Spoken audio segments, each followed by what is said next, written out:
થરાદના હાથાવાડા ગામે કોમી એકતાનું સુંદર દ્રશ્ય સામે આવ્યું। હિન્દુ યુવાને મુસ્લિમ પરિવારમાં મામેરું ભર્યું છે। પરેશભાઈ ચાવડાના સમાજમાં એક અનોખો સંદેશ આપ્યો છે। લગ્ન પ્રસંગે હિન્દુ મુસ્લિમ ભાઈચારો જીવંત થયો છે।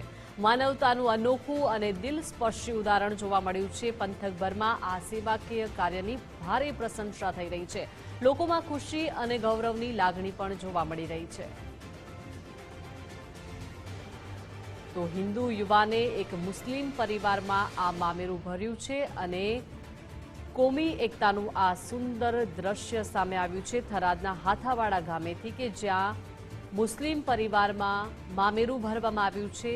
પરેશભાઈ ચાવડા નામના આ વ્યક્તિ કે જેમણે સુંદર સંદેશ આપ્યો છે। લગ્ન પ્રસંગે હિન્દુ મુસ્લિમ ભાઈચારો ફરી એક વખત જીવંત થયો છે અને માનવતાનું આ અનોખું અને દિલસ્પર્શી ઉદાહરણ સામે આવ્યું છે અને આ પંથકમાં સેવાકીય કાર્યની ભારે પ્રશંસા થઈ રહી છે અને સાથે સાથે લોકોમાં પણ ખુશી અને ગૌરવની લાગણી જોવા મળી રહી છે। હિન્દુ યુવાન કે જેમણે મુસ્લિમ પરિવારમાં જઈ મામેરું ભર્યું છે અને કોમી એકતાનું આ સુંદર દ્રશ્ય જોવા મળી રહ્યું છે। થરાદના હાથાવાડા ગામે આ મામેરું ભરવામાં આવ્યું છે।